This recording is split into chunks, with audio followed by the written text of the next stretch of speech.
What's up everyone and welcome back to the channel. Today in this video I just wanted to address the latest PR stunt by the government that starting on Monday the 19th of October, a new 50p coin will be in circulation with the words "Diversity Built Britain," which will be on the back of the coin. Now before I begin and get into this video, if you are new to this channel, please hit that subscribe button, that would be much appreciated. Now this PR stunt, because that's exactly what it is, reminds me about what really annoys me the most about Black History Month more than anything else. And that is the constant need for validation and acceptance about who we are as a people, what we have contributed in terms of our past and achievements when it comes to the wider demographics, i.e. white people. Now during this month, I don't know about anybody else, but I thought the primary mission, the function was to educate our people about the things which, for whatever reason, aren't included in the school curriculum. Call it racism, call it due to Britain's long, rich history that there isn't enough time to discuss about what we have achieved, gone through throughout the years. However, the more and more each day it passes, it becomes more clear about what this month's all about. And the reason why all these stories keep being brought up and all these things keep happening is because we are looking and fighting for acceptance and validation to the point where now we're contorting and latching onto anything and adopting it as our own. Now, what do I mean by that?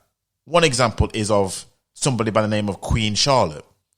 Now, Queen Charlotte is listed as one of the 100 greatest Black Britons. And the reason why is because there is a claim, a belief that she has some African ancestry in her line way back when. Again, this is not proven. This is a claim which people have said, well, she looks like she may have an African nose, therefore, and she's also, they've traced her back to, I think it's her great-great-great-grandmother may have been adopted and such by someone who's from the continent of Africa. But if you ever type in Queen Charlotte in Google and you see pictures of her, the last thing you notice and the last thing you'd ever think is that she's Black. But the madness that surrounds us in terms of trying to latch on to anything for validation about ourselves in history when it comes to Britain, not even Britain, but Europe's past, that not only do we claim this person as Black, but we put her down as the 100 greatest Black Britons list. Now, please tell me that there must be something fundamentally wrong with how we are thinking as a people at this stage. What I want to know is, and this is for anyone watching, is what does this even do? What is the point of all of this? Are we that much of an insecure people that we need white approval so bad that we're going to go to all these lengths to prove that Blacks were in Europe way back in ancient times? I mean, depending on who you listen to, you hear all these kinds of stories. I've heard them all before about how Blacks ruled Europe during the Dark Ages. You'd hear the Moors being frequently brought up when it comes to Spain, how they conquered Spain. You'd hear King James, the person who commissioned the Bible, he was Black. You'll hear how Blacks were the original Hebrews, Blacks were this. And it's like all of these things just screams of a people who are completely uneasy and insecure about who they are, to the point where it's just lies and fabrication. I mean, because this is what these all are. I mean, some of it has credibility, don't get me wrong, but when you have all this stuff about how Blacks ruled Europe, how King James was Black, all this kind of stuff, it's just madness. And it just needs to stop and be put to bed.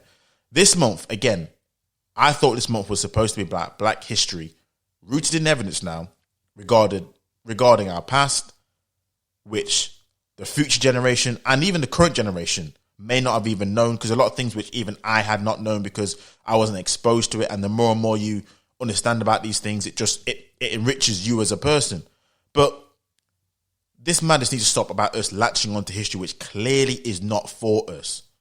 And is clearly making us so insecure that we need this validation and acceptance from a people which, for the most part, they don't even care like that. And one final thing before I end this video, and that is, I always find it funny that how, for the most part, we are fighting like crazy to get the love, respect, and acceptance from other groups, that if we were to put as much effort into that, when we're talking about each other in terms of the Black people community, man, majority of the issues that we face as a people would be resolved overnight. If we were to put that much effort into validation, acceptance, and trying to make sure that everyone loves us like we want to, when it comes to ourselves and our own people, when it comes to the violence that we have in terms of arguing, the bickering back and forth, man, I'm telling you right now, we would be a people on a mission like no other people have ever seen in their lives. But it is what it is. This is where we're at the moment. We are seeking for validation. We are seeking for acceptance in places which it has no credence at all. But what can I say?